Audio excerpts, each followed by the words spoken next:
அஸ்ஸலாமு அலைக்கும் வரஹ்மத்துல்லாஹி வபரகாத்துஹு. அல்ஹம்துலில்லாஹி ரப்பில் ஆலமீன். வஸ்ஸலாத்து வஸ்ஸலாமு அலா சய்யிதினா முஹம்மதின் வ அலா ஆலிஹி வ ஸஹ்பிஹி அஜ்மஈன். வமா தௌஃபீகி இல்லா பில்லாஹ். லா ஹவ்ல வலா குவத இல்லா பில்லாஹில் அலியுல் அலீம். சுப்ஹானக லா இல்ம லனா இல்லா மா அல்லம்தனா இன்னகல் அன்தல் அலீமுல் ஹக்கீம்.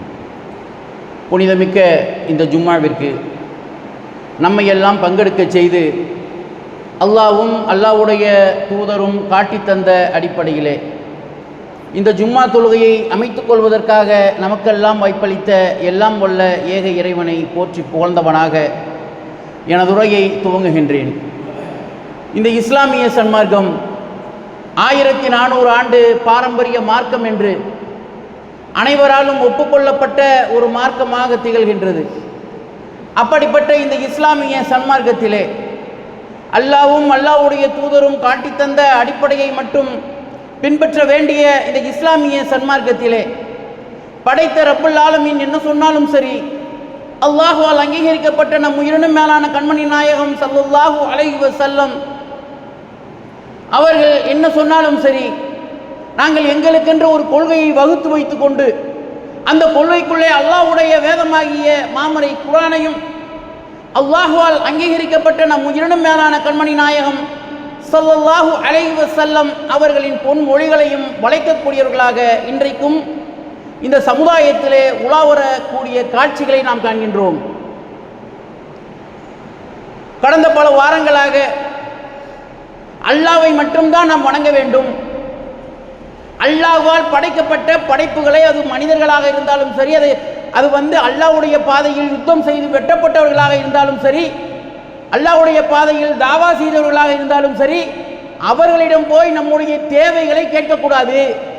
அவர்கள் மூலமாக நாம் என்ன செய்யக்கூடாது, நாம் நம்முடைய தேவைகளை கேட்டு அதன் மூலமாக நாம் பெற்றுக்கொள்வது என்பது இஸ்லாத்தில் சொல்லப்படாத ஒரு புதிய நூதன ஒரு வழிமுறை என்பதை அடிப்படை ஆதாரங்களின் அடிப்படையிலே, குர்ஆனுடைய வழிகாட்டுதலின் அடிப்படையிலே, அல்லாஹ்வுடைய தூதர் ஸல்லல்லாஹு அலைஹி வஸல்லம் அவர்களின் வழிகாட்டுதலின் அடிப்படையிலே நம்ம என்ன செய்கிறோம், சொல்லி காட்டணும்.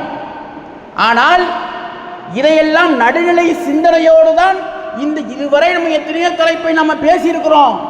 ஆனால் இந்த தலைப்பு என்பது தமிழக முஸ்லிம்கள் மத்தியிலே மிகவும் பரவலாக ஊடுருவி இருக்கக்கூடிய ஒரு விஷயமாக பார்க்கப்படுகின்றது. அப்படிப்பட்ட ஒரு விஷயமா இருக்கிறதுனால இதுவரை நம்ம பேசின விஷயத்தை அவங்க காதில் வாங்கிக்கிட்டாங்களோ வாங்கலையோ, கேட்டுக்கொண்டார்களோ கேட்டுக்கொள்ளவில்லையோ, அல்லாஹ்விற்காக மட்டுமே நாம் முழுக்க முழுக்க என்ன செய்கிறோம், இந்த சத்திய கொள்கை இன்றைக்கு மக்கள் மத்தியில் நம்ம எடுத்து வைக்கிறோம். ஏன் இது போன்ற விதத்தான விஷயங்களையும் இணை வைப்பு சம்பந்தமான விஷயங்களையுமே நம்ம மையமாக வச்சு நம்ம பேசுகிறோம்னு சொன்னால், அந்த அளவிற்கு தமிழக முஸ்லிம்கள் மத்தியிலே இது ஊடுருவி காணப்படுது. இரத்தத்தில் ஊறி இருக்கிற மாதிரி அல்லாஹ்வுடைய தூதர் ஸல்லல்லாஹு அலைஹி வஸல்லம் அவர்கள் தான் இரத்தத்தில் ஊறி இருக்க வேண்டும், அவர்களைத்தான் நம் உயிரை விட மேலாக மதிக்க வேண்டும் என்கின்ற அந்த நம்பிக்கை தான் நம்முடைய இரத்தத்தில் ஊறி இருக்க வேண்டும். நம்முடைய சுவாச காற்றாக அது வெளிக்கொணர வேண்டும். ஆனால் நம்ம பார்த்தோம்னு சொன்னால் என்ன பண்ணுறாங்க, அப்படியே நேர் மாற்றமாக இருக்கக்கூடிய காட்சியை பார்க்குறோம். நம்ம ஒவ்வொரு தலைப்புகள் வாரியாக இந்த இணை வைப்பு சம்பந்தமாக, இந்த தர்காக்கள் சம்பந்தமாக தலைப்புகள் வாரியாக குர்ஆன்ல இருந்து ஆதாரத்தை எடுத்து சொல்லி, ஹதீஸ்ல இருந்து நபிகளாருடைய பொன்மொழிகள்ல இருந்து ஆதாரத்தை சொல்லி நம்ம என்ன செய்கிறோம், நம்ம மக்களுக்கு நம்ம பிரச்சாரம் செய்யும் போது உண்மையிலேயே சரியானவர்களாக இருந்தால் அல்லாஹ்வுடைய மார்க்கத்தை யார் இந்த விஷயத்தில் உண்மையாளர்களாக இருக்கின்றார்களோ, யாரை பற்றி நாம் பிரச்சாரம் செய்து கொண்டிருக்கின்றோமோ, யார் இந்த கொள்கை குறைபாட்டில் இருக்கின்றார்கள் என்று நம்ம கண்டனத்தை தெரிவித்துக் கொண்டிருக்கின்றோமோ, அப்படிப்பட்டவங்க என்ன செய்யணும், குர்ஆன்ல சொல்லப்பட்ட இந்த வசனம் இந்த விளக்கத்தை நமக்கு கொடுக்கல, இந்த விளக்கம் என்பது தவறு, இதுக்கு இது இல்லை விளக்கம், இந்த இருக்குது விளக்கம், இந்த விளக்கம் தான் இதற்கு பொருத்தமாக இருக்கும். ஏன்னு சொன்னா இந்த விளக்கத்தை நீங்க கொடுத்தீங்கன்னா இத்தனை வசனங்களுக்கு முரணாக அமைந்து விடுகின்றது, நபிகளாருடைய பொன்மொழிகளுக்கு முரணாக அமைந்து விடுகின்றது என்று காரண காரியத்தோடு இதை மறுத்தார்கள் என்று சொன்னால் சந்தோஷப்படலாம். அப்ப அல்லாஹ்வுடைய மார்க்கத்தை நடுநிலையோடு சிந்திக்க வேண்டும் என்கின்ற அந்த ஒரு உண்மையான அந்த அகீதாக்குள்ள, அந்த உண்மையான அந்த உணர்விற்குள், அந்த உண்மையாகவே அவர்கள் வந்து விட்டார்கள் என்று நாம் சந்தோஷப்படலாம். ஆனா எவ்வளவுதான் நம்ம சொன்னாலும் கூட நம்ம என்ன சொல்ல வர்றோங்கிறத அவர்கள் விளங்கிக் கொள்ள தயாராக இல்லை. அப்ப கண்ணை மூடிக்கொண்டு கண்ணுக்கு மேல நம்ம மண்ணெண்ணி போடுறோம் சொன்னா அந்த மண்ணு உள்ள ஆழமான பகுதிகளுக்குள் போய் சென்று விடுமா? செல்லாத. ஏன் செல்லாதே? அதே கண்ணை திறந்து வைத்துக் கொண்டு அந்த மண்ணை தூக்கி போட்டா அல்லது ஒரு சின்ன தூசி நம்முடைய கண்ணுக்குள் புகுந்தால் அதனுடைய ரிசல்ட் என்பது வேறு. அப்ப இதை கூட விளங்கிக் கொள்ளாதவர்களாக இருக்கின்றார்கள் என்று சொன்னால் ஷைத்தான் எந்த அளவிற்கு இவர்களை தனக்கு ஆட்கொண்டவர்களாக ஆக்கி வச்சிருக்கிறாங்கிறதை நாம் விளங்கி பார்க்க வேண்டும். இன்னைக்கு நான் மரணித்தாலும் சரி, இந்த கொள்கையில் பயணிக்கக்கூடிய யார் மரணித்தாலும் சரி, நாம் யார்கிட்ட போய் நிற்போம்? அவுலியாக்கள்கிட்ட போய் நிற்போமா? அல்லாஹ்வுடைய படைப்புகளிடம் போய் நிற்போமா? கிடையாது. அப்ப அல்லாஹ்வுடைய படைப்புகள் அணுவளவும் சக்தி பெற்றவர்களாக இருக்க மாட்டார்கள் என்பதுதான் இஸ்லாமிய நம்பிக்கை. ஆனா நம்ம பார்க்கிறோம் அதற்கு நேர் முரணாக ஒரு காரண காரியத்தோடு இந்த வசனம்லாம் தவறு, இதுல 5 வசனத்தை எடுத்து போட்டு பேசியிருக்க, 3 வசனத்தை எடுத்து போட்டு பேசியிருக்க, இதுவெல்லாம் முற்றிலும் தவறான வாதம், இப்படி அல்லாஹ் சொல்லவே இல்லை குர்ஆன்ல, நீ தவறான ஒரு அர்த்தத்தை கொடுக்கிற, தவறான ஒரு வாதத்தை எடுத்து வைக்கின்றாய் என்று சொல்லி இருந்தால் அது உண்மையிலேயே நாம் தவறாகத்தான் நாம் பிரச்சாரம் செய்திருந்தோம் என்று இருந்தால் அதை நம்ம ஏற்றுக்கொண்டு அதிலிருந்து நாம் திருந்தி அவர்கள் சொல்லக்கூடிய கொள்கைதான் சத்திய கொள்கை, அஹ்லு சுன்னா சொல்லக்கூடிய கொள்கைதான் சத்திய கொள்கை என்று இருந்தால் அந்த கொள்கைக்குள்ளே நாம் செல்ல தயார்னு சொல்லிதான் இந்த தலைப்புக்குள்ளே நம்ம போறோம். இது சத்தியமாக இருந்தால் நாம் ஏற்றுக்கொள்ள தயார். நாம் பல கோணத்தில் இதை நாம் சுய பரிசோதனை செய்து பார்த்திருக்கிறோம். எவ்வளவு கோணத்தில் நாம் சுய பரிசோதனை செய்து பார்த்தாலும் அதற்கான ரிசல்ட் என்பது அல்லாஹ் அல்லாதவர்களிடம் நாம் போய் கேட்கக்கூடிய உதவி என்பது அவர்களிடம் கேட்டு நீங்கள் எங்களுக்காக அல்லாஹ்விடம் வாங்கி தாருங்கள் என்று சொல்லக்கூடிய உதவி என்பது பகிரங்கமான இணை வைப்பு என்பதுதான் குர்ஆன் நமக்கு இடக்கூடிய கட்டளையாக இருக்கின்றது.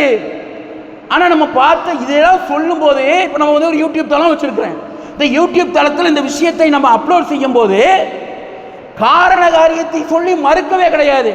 அதாவது ஜஃபருல்லா 72ன்னு சொல்லி ஒரு சகோதரர் யூடியூபுக்குள்ள போயிட்டா இந்த சகோதரரை பற்றி நம்ம குறிப்பிட்டு சொல்ல வேண்டியதற்கான காரணம் என்னவென்று சொன்னால் அந்த சகோதரர் சரியான புரிதலுக்குள் வர வேண்டும் என்று பல முறை நம்ம என்ன செய்கிறோம், நம்முடைய துஆக்களிலே அவருக்காக நம்ம பிரார்த்தனை செய்து கொண்டு தான் இருக்கின்றோம். ஆனால் கண்ணை மூடிக்கிட்ட நான் நேரான பாதையில் போகணும்னு சொன்னா அங்கே இருக்கக்கூடிய கரடு முறைகளை எல்லாம் தாண்டி தான் போகணும். அப்ப அதையெல்லாம் நம்ம சந்திச்சு தான் ஆக வேண்டும். கண்ணை திறந்துட்டு போனாதான் அந்த சத்திய மார்க்கத்தை நம்ம எடுத்துக்கிற முடியும் சொல்லி அவருக்கு பல கோணத்தில் நம்ம சொல்லிக்கிட்டு வர்றோம். ஆனால் யூடியூப்ல தௌஹீத் பிரச்சாரங்கள் எங்கேயெல்லாம் மலிந்து காணப்படுகின்றதோ, எங்கேயெல்லாம் கிடக்குதோ அவ்வளவு விஷயங்களிலும் பெரும்பாலான கமெண்ட்ஸ்ல இவருடைய கமெண்ட்ஸ் ஒன்றாக இருக்கும். நம்ம தௌஹீதாயிகள் கேட்கக்கூடிய அந்த கமெண்ட்ஸ்களில் போய் பார்த்தோம்னா இந்த ஜஃபருல்லா 72ங்கிற சகோதரருடைய தலைப்புல என்ன வந்திருக்கு, ஏதாவது ஒரு விஷயத்தை பேசியிருப்பாரு. ஆனால் பேசுறாரு, அந்த பேசக்கூடிய இந்த பேச்சிலே உண்மையாளராக இருக்க வேண்டுமா இல்லையா? அவர் சொல்றாருன்னு சொன்னா உடனே சொல்லிடுவாரு, நீங்கள்லாம் வந்து பகிரங்க இனவிப்பில் இருக்கிறீங்க, நீங்கள்லாம் வந்து மனோ இச்சையை ஃபாலோ பண்றீங்க. மனோ இச்சையை ஃபாலோ பண்றோம்னா இந்த வசனத்தை இந்த அடிப்படையில் நாங்கள் விளங்கியது தவறு. இது இந்த வசனம் அல்லாஹ் தஆலா இந்த நோக்கத்தில் சொல்லல.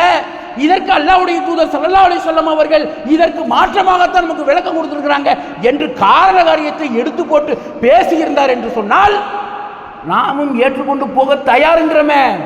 அப்ப சத்தியத்தை எடுத்துக்கொள்ள தயாராக இல்லை என்ற மனநிலைக்குள்ளில் உள்ள ஒருவனைத்தான் வழிகெடுக்கிறது கஷ்டம். அவருடைய பார்வையில் அவர் இருக்கக்கூடிய அந்த கொள்கை சத்திய கொள்கையாக இருக்கும் என்று சொன்னால், அவர் சொல்லக்கூடிய அந்த பிரச்சாரம் என்பது, அவர் சொல்லக்கூடிய அந்த வாதம் என்பது சத்தியமாக இருக்கும். அதைத்தான் அல்லாஹ்வும் அல்லாஹ்வுடைய தூதரும் அன்றைக்கு பிரச்சாரம் செய்தார்கள். அல்லாஹ்வுடைய வழிகாட்டலின் பெயரில் அல்லாஹ்வுடைய தூதர் ஸல்லல்லாஹு அலைஹி வஸல்லம் அவர்கள் அப்படித்தான் பிரச்சாரம் செஞ்சாங்க என்று காட்ட முடியுமா என்று கேட்டால் நிச்சயமாக முடியாது. அது முடியாமத்தான் நம்மெல்லாம் வந்து ஒருத்தர் சொல்றதை அப்படியே ஃபாலோ பண்றோம். நமக்கு சுய சிந்தனை கிடையாது. அல்லாஹ் தஆலா ஆடு மாடுகளை போன்று நம்மையும் படைத்து விட்டான் என்று சொல்றாங்களே. நான் இதுவரை பேசிய தலைப்புகளிலே எவ்வளவு ஆதாரங்கள் எடுத்து போட்டு பேசியிருக்கேன். நீ சொன்ன இந்த திருமறை குர்ஆனுடைய வசனம் தவறான வசனம். இது இந்த செய்தியை சொல்லல. மக்கா காஃபிர்கள் சம்பந்தமாக அவர்களுடைய நம்பிக்கையை மையமாக வைத்து இன்றைக்கு இருக்கக்கூடிய இந்த தர்காக்களிலே போய் தங்களுடைய தேவைகளை நிறைவேற்ற சொல்லி போய் நிற்கிறாங்களே. யார்கிட்ட போய் நிற்கிறாங்க? அல்லாஹ்ட்ட எங்களுக்கு வாங்கித்தாங்கன்னு தான் நிற்கிறாங்க.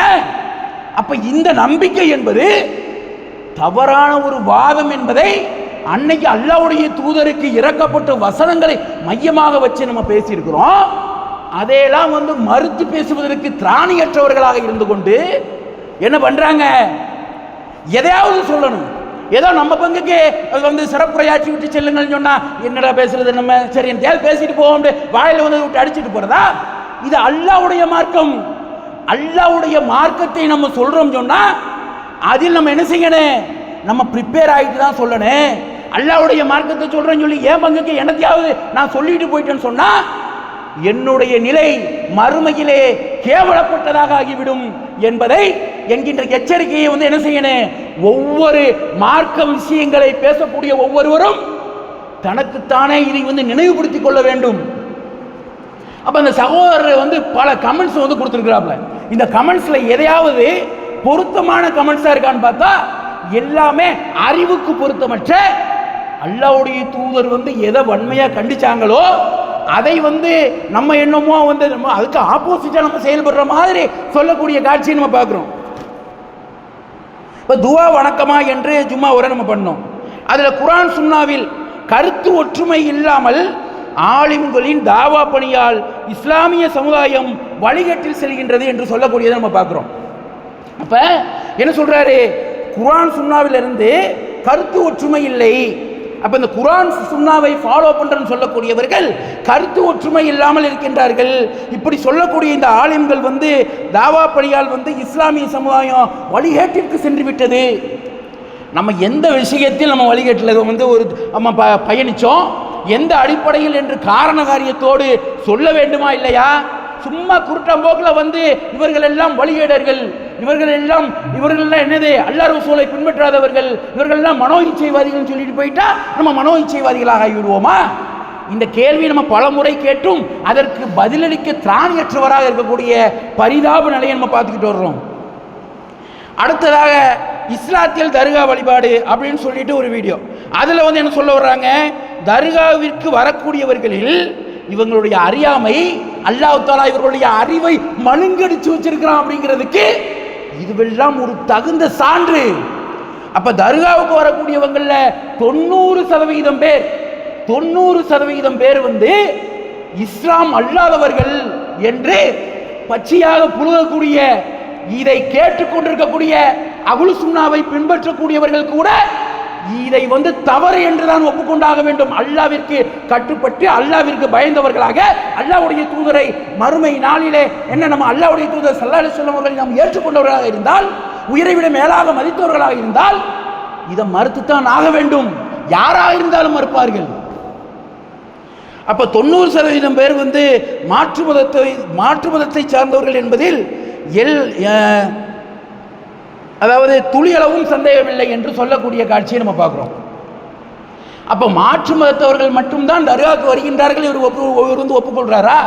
அப்போ என்ன, ஒரு இடத்துல வந்து அவர்களுடைய உலமாக்களையே குறை சொல்லி பேசுவதை போன்ற ஒரு தாட்டு வந்துச்சு.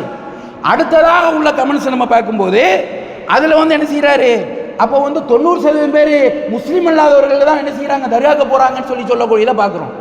அப்போ 10% பேர் தான் என்ன செய்கிறாங்க, தர்காவிற்கு முஸ்லீம்கள் என்ற பெயரில் போகிறாங்க.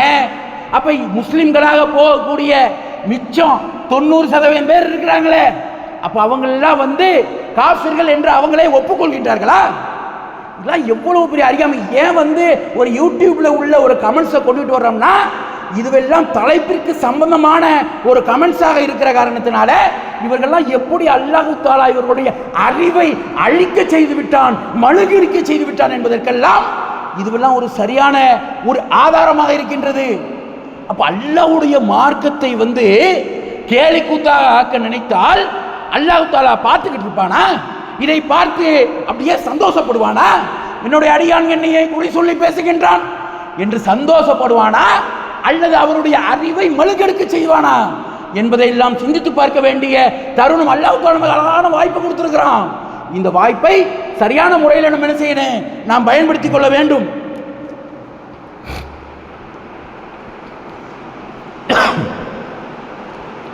அடுத்து ஜியாரத் என்ற வணக்கத்தை அளிக்கும் நோக்கத்தில் இது போன்ற கேள்விகள் கேட்கப்படுது. சிலை வணக்கம் செய்யப்படும் இடமாக ஆக்கிவிடாதே என்று நபிகளார் துஆ செய்திருக்கின்றார்கள். உண்மைதான் அப்படின்னு சொல்லி ஏற்றுக்கிறார். உண்மைதானாம். இதில் சிலை என்பதை மட்டும் இருட்டடிப்பு செய்துவிட்டால் ஜியாரத் என்ற சுன்னத்தான வணக்கம் செய்யும் இடமாக ஆக்கிவிடாதே என்றுதான் விளங்கும். இதுதான் நபி ஸல்லல்லாஹு அலைஹி வஸல்லம் அவர்களுடைய பெயரில் இட்டுக்கட்டும் ஷைத்தானின் சூழ்ச்சின்னு சொல்லி அடுத்த கமெண்ட்ஸ். இது கொஞ்சமாவது பொருத்தமாக இருக்கின்றதா? நம்ம எங்க சொல்லி இருக்கிறோம் ஜியாரத் செய்ய போகக்கூடாது, ஜியாரத் செய்வது என்பது பகிரங்கமான இணை வைப்புன்னு சொன்னோமா? தர்காவில் போய் ஜியாரத் மட்டும் செஞ்சுட்டு வராம போய் அவர்கள்ட்ட போய் நீங்க என்ன செய்றீங்க, அவர்களிடத்திலே உங்களுடைய தேவைகளை கேட்கின்றீர்கள். அப்ப எல்லா இடத்துக்கும் எப்படி ஜியாரத் செய்ய நம்மளுடைய பெற்றோர்கள் மரணிச்சிடுறாங்க, நம்மளுடைய உற்றார் உறவினர்கள் மரணிச்சிடுறாங்க. அவர்களுடைய கபர்களுக்கெல்லாம் வார வாரம் போயிட்டு வர்றாங்களா? தினசரி போயிட்டு வர்றாங்களா? அல்லது மாதந்தோறும் போயிட்டு வர்றாங்களா? மிகவும் அற்பத்திலும் அற்பமாக போறாங்க. அப்ப சாதாரணமாக உள்ள கபர்களுக்கு செல்லும் போது என்ன யூனிஃபார்மோ அதே தான் அவுலியாக்களுடைய கபர்களுக்கு நீங்கள் சென்றாலும் செய்திருக்க வேண்டும்.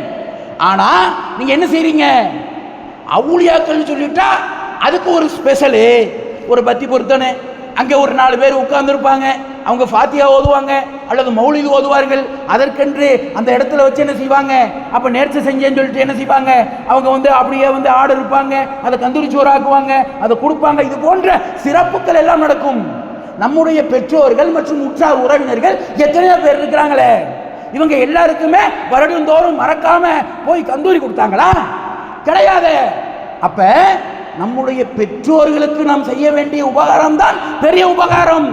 அவர்களை அனாதையாக விட்டுவிட்டு யாருக்கு முக்கியத்துவம் கொடுக்கிறாங்க, அவுலியாக்களுக்கு கொடுக்கிறாங்க. இப்ப ஜியாரத் செய்யுங்கள், அது மறுமையை நினைவூட்டுகின்றது என்று அல்லாஹ்வுடைய தூதர் ஸல்லல்லாஹு அலைஹி வஸல்லம் அவர்கள் சொன்னார்களே. அழுத்தமா சொல்லுவோம், எதை சொல்லுவோம், ஜியாரத் செய்யுங்கள், அது மறுமையை நினைவூட்டுகிறது. அப்ப நாம் நன்றாக சிந்தித்து பார்க்க வேண்டும். ஜியாரத் செஞ்சா அந்த ஜியாரத்துடைய பலன் என்ன, அதையும் அல்லாஹ்வுடைய தூதர் சொல்லி இருக்கிறாங்களே. சும்மா ஜியாரத் செய்யுங்கன்னு சொல்லிட்டு போகல, ஜியாரத் செய்யுங்க, அது மறுமையை நினைவூட்டுகின்றது. நம்ம ஒரு ஜியாரத்திற்கு போகின்றோம் என்று சொன்னால் அந்த ஜியாரத்தில் வந்து மறுமையுடைய நினைவு நமக்கு வர வேண்டும். அப்ப மறுமையுடைய நினைவு நமக்கு வராத ஒரு ஜியாரத் அது ஜியாரத்தா? அப்ப ஜியாரத் என்பது என்ன? அல்லாஹ்வுடைய தூதர் எதை ஜியாரத்னு சொன்னாங்க? சும்மா போய் உட்கார்ந்து ஃபாத்தியா ஓதிட்டு வந்துட்டா அல்லது இன்னொருத்தரை கூலிக்கு பணியமர்த்தி ஃபாத்தியா ஓதிவிட்டால் அது ஜியாரத்தா? கிடையாது. அப்ப அல்லாஹ்வுடைய தூதர் ஸல்லல்லாஹு அலைஹி வஸல்லம் அவர்கள் சொன்ன ஜியாரத் வேற. இவர்கள் இன்றைக்கு கங்கணம் கட்டிக்கொண்டு, இன்றைக்கு வரிந்து கட்டிக்கொண்டு, இன்றைக்கு ஜியாரத்னு சொல்லிட்டு நாங்கள் எல்லாம் இஸ்லாமிய போர்வாள்கள் என்று துடிதுடித்துக் கொண்டிருக்கக்கூடிய இந்த கபட பேர்வழிகள் எதை ஜியாரத்துன்னு சொல்றாங்க? இதுதான் அல்லாஹ்வுடைய தூதர் காட்டி தந்த ஜியாரத்தா? அல்லாஹ்வுடைய தூதர் காட்டி தந்த ஜியாரத்து வேற. ஆனால் இன்றைக்கு இருக்கக்கூடியவர்கள் செய்யக்கூடிய ஜியாரத் வேற. எத்தனை பேர் போய் ஜியாரத் செய்யும் போது அவர்களுக்கு மறுமை சிந்தனை வந்தது, அல்லாஹ்வுடைய அச்சம் வந்தது, அல்லாஹ்வை நினைத்து பயந்து அழுது புலம்பினார்கள். எத்தனை பேர்? கிடையாது. சும்மா ஏதோ அல்லாஹ்வுடைய தூதர் சொல்றாங்க ஜியாரத் செய்யுங்க, அங்க வந்த கான்செப்ட் வேற. ஜியாரத் செய்யுங்க சொல்லிட்டு அவர்களுக்காக நாம் துஆ செய்ய வேண்டும், பிரார்த்தனை செய்ய வேண்டும் என்று சொன்னார்களே அல்லாஹ்வுடைய தூதர் ஸல்லல்லாஹு அலைஹி வஸல்லம், அது இங்கே அரங்கேற்றம் செய்யப்படவில்லை. அந்த சுன்னத்து உண்மையாக்கப்படவில்லை. எது உண்மையாக்கப்படுகின்றது? அல்லாஹ்வுடைய தூதர் எதிலிருந்து நம்மை தடுத்தார்களோ, அல்லாஹ் தஆலா எதை நமக்கு சுட்டிக்காட்டி இதுவெல்லாம் செய்யக்கூடாது என்பதற்காக திருமறை குர்ஆனிலே வசனங்களை இறக்கி காட்டினாரோ, அதுதான் இன்றைக்கு மார்க்கத்தில் உள்ள ஒரு சுன்னத்தை விட்டதை போன்று இன்றைக்கு அப்படியே கூக்குரலுக்குரிய ஒரு காட்சியை நம்ம பார்க்கிறோம். அப்ப நம்ம நன்றாக சிந்தித்து பார்க்க வேண்டும். அல்லாஹ்வுடைய மார்க்கம் எது? அல்லாஹ்வுடைய மார்க்கம் என்பது இதுதானா? இதைத்தான் அல்லாஹ்வும் அல்லாஹ்வுடைய தூதரும் காட்டி தந்தார்களா? கிடையாது. அப்ப அல்லாஹ்வும் அல்லாஹ்வுடைய தூதரும் காட்டி தந்த மார்க்கம் என்பது வேற. அதைத்தான் இன்னைக்கு நம்ம ஃபாலோ பண்ணிக்கிட்டு இருக்கிறோம். அதைத்தான் இன்னைக்கு உலக மக்கள், சகோதர சகோதரிகள் அனைவரும் இன்னைக்கு ஃபாலோ பண்ணணும்னு சொல்லி இன்னைக்கு தொண்டக்குழி கத்த இன்னைக்கு கத்திக்கிட்டு இருக்கிறோம். அப்ப இப்படி நம்ம சொல்லக்கூடிய இந்த மார்க்கம் தவறாம். ஆலிம்கள் எல்லாம் கருத்து ஒற்றுமை இல்லாமல் இருக்கின்றார்கள். யாராவது ஒருத்தர் ஒரு அல்லாஹ் தஆலா ஒரு 1000 அல்லாஹ்வுடைய தூதர் ஸல்லல்லாஹு அலைஹி வஸல்லம் ஒரு 1000 ஒரு நமக்கு மார்க்க விஷயங்களாக நமக்கு சொல்லி தந்திருக்கிறாங்க. இந்த 1000 விஷயங்களிலே கருத்து வேற்றுமை இல்லாம நாங்க அப்படியே ஏத்துக்கிட்டோம் சொல்ல முடியுமா? சரி, மார்க்க விஷயத்தை விடுங்க, உலக விஷயத்துக்குள்ள வாங்க.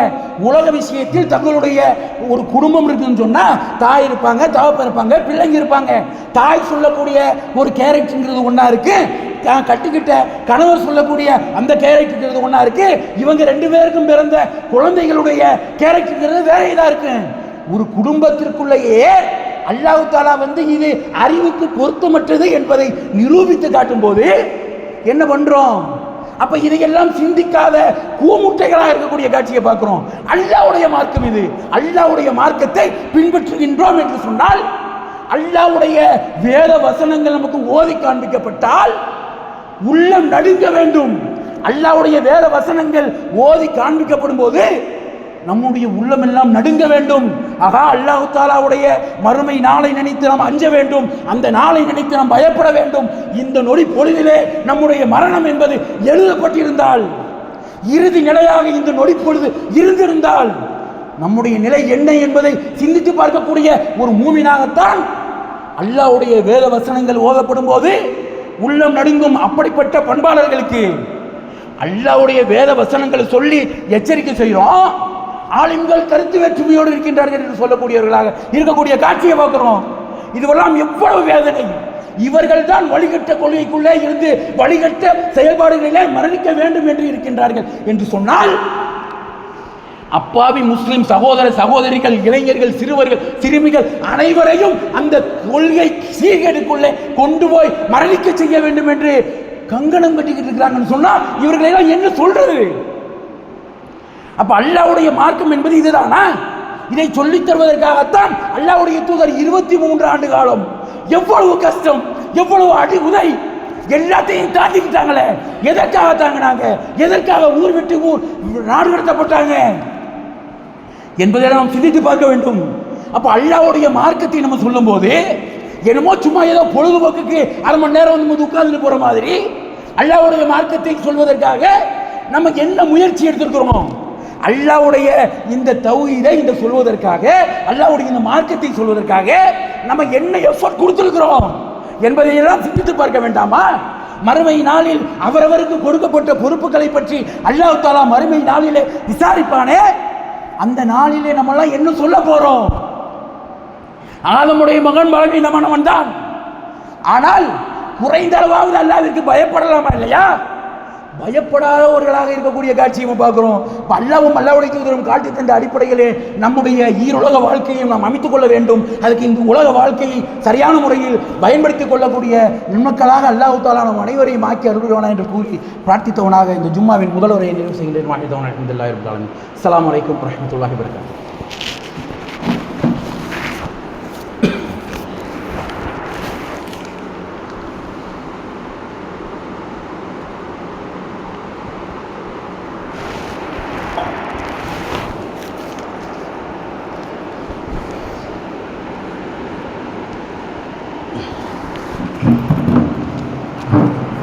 அஸ்ஸலாமு அலைக்கும் வரஹ்மத்துல்லாஹி வபரகாத்துஹு. அன்பார்ந்த சகோதரர்களே, கடந்த பல வாரங்களாக இந்த தொடர் உரையிலே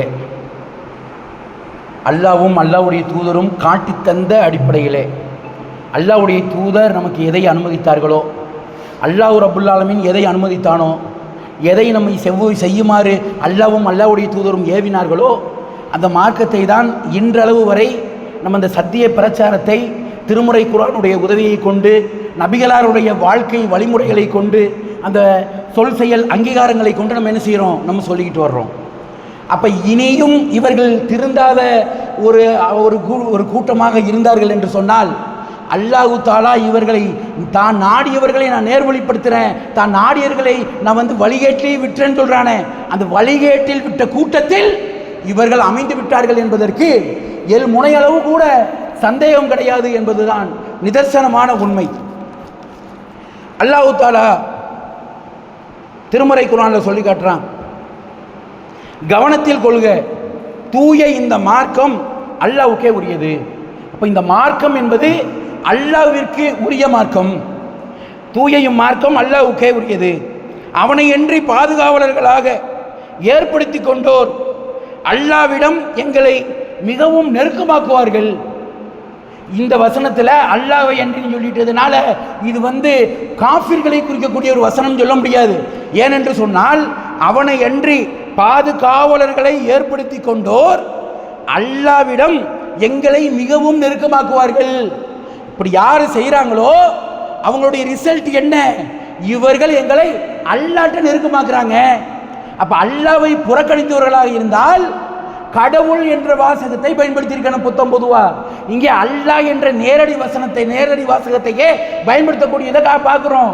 எங்களுடைய கடவுள் அப்படின்னு சொல்லியிருக்கணும், சொல்லப்படவில்லை என்பதை நம்ம என்ன செஞ்சுக்கிறோம், நாம் புரிந்து கொள்ள வேண்டும். அப்போ அல்லாஹ்விடம் எங்களை மிகவும் நெருக்கமாக்குவார்கள் என்பதற்காகவே தவிர இவர்களை வணங்கவில்லை என்று கூறுகின்றனர். அவர்கள் முரண்பட்டது பற்றி அவர்களிடையே அல்லாஹ் தீர்ப்பளிப்பான். தன்னை மறுக்கும் பொய்யனுக்கு அல்லாஹ் நேர்வழி காட்ட மாட்டான். அப்ப அல்லாஹ் தஆலா என்ன சொல்றான், நாம் இதுவரை சொன்ன இந்த வசனங்கள் எல்லாத்தையுமே மறுக்கக்கூடிய ஒவ்வொருவரும் பொய்யர்கள், முனாஃபிக்குகள், நயவஞ்சகர்கள் என்பதைத்தான் அல்லாஹ் தஆலா சொல்லி காட்டக்கூடிய காட்சியை நம்ம பார்க்கிறோம். இனியும் இந்த சமுதாயம் திருந்தாமல் இருக்கும் என்று சொன்னால் எழுதி வைத்துக் கொள்ள வேண்டும். நம்முடைய இறுதி நிலைக்குள் நாம் நம்முடைய மன்னிப்பை வல்ல ரஹ்மானிடத்திலே நாம் சஜ்தா செய்து நம்முடைய பாவங்களை மன்னிக்க சொல்லி நாம் கேட்கவில்லை என்று சொன்னால் நாம் பகிரங்கமான இணைமைப்பில் இருக்கிறோம். பகிரங்கமாகவே அல்லாஹ்விற்கு பயப்படாமல் இருந்துக்கிட்டு ஏதோ சும்மா வெறும் வாயளவிலே நான் அல்லாஹ்வுக்கு பயப்படுறேன், அல்லாஹ்வுடைய ரசூலை பின்பற்றேன், அல்லாஹ்வுடைய ரசூல் எப்படிப்பட்டவர்கள் தெரியுமா, எங்கள் ஹபீப் முஸ்தபா எப்படிப்பட்டவர்கள் தெரியுமா, இப்படியெல்லாம் பட்டம் சுட்டுவதால் அல்லாஹ்வுடைய தூதரை நாம் பின்பற்றியதாக ஆகாது, அல்லாஹ்வுடைய தூதரை நாம் மதித்ததாக ஆகாது, அல்லாஹ்வுடைய தூதரை நம் தாயை விட, தந்தையை விட, உறவுகளை விட, பிள்ளைகளை விட, இந்த உலகத்தில் இருக்கக்கூடிய அத்தனையை விட சிறந்தவர்களாக நாம் எடுத்துக்கொண்டதாக ஆகாது. அதனுடைய நம்முடைய வாழ்க்கையிலே நாம் வழிமுறைகளாக அதற்கு உயிரோட்டம் கொடுக்கக்கூடியவர்களாக நாம் என்றைக்கு நாம் கொண்டு வர்றோமோ அன்றைக்கு தான் அல்லாஹ்வுடைய தூதர் ஸல்லல்லாஹு அலைஹி வஸல்லம் அவர்களை உயிரை விட மேலாக மதித்து அந்த சத்திய மார்க்கத்தை எடுத்துக்கொள்ளக்கூடிய பண்பில் தான் நாங்கள் இருக்கின்றோம். சத்தியத்தை நாங்கள் எடுத்துக்கொள்வதற்காக எங்களால் இயன்ற உதவியை, எங்களால் செய்ய இயன்ற முயற்சியை நாங்கள் செய்வோம் என்கின்ற அந்த விஷயத்துக்குள் வர முடியும். அப்போ நாம் நன்றாக சிந்தித்து பார்க்க வேண்டும். இந்த கடைசி நேரத்தை நாம் பயன்படுத்திக் கொள்ள வேண்டும். அடுத்த வாரம் ஜும்மா நமக்கெல்லாம் இருக்குதோ இல்லையோ, இந்த உலக முஸ்லிம் சகோதர சகோதரிகளிலே எத்தனை பேர் மரணம் முற்றிருப்பார்கள் என்று தெரியாது. அப்போ நாம் நன்றாக சிந்தித்து பார்க்க வேண்டும். இந்த உயிர் என்பது அற்பமானது. இந்த இருக்கிறோம், இதை விட்டு இறங்குறதுக்குள்ள மரணம் வந்துடும். நாம் மரணமடைந்து விட்டால் நம்முடைய மறுமை நிலை என்ன, நம்முடைய கபருடைய நிலை என்ன என்பதையெல்லாம் நாம் சிந்தித்து பார்க்க வேண்டும்.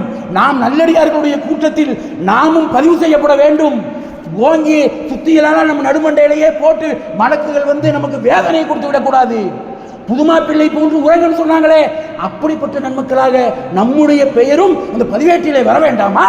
மறுமை நாளிலே அந்த சொர்க்கத்திற்கு உறுப்பினர்கள் பட்டியலிலே நம்முடைய பெயர்களும் வர வேண்டாமா?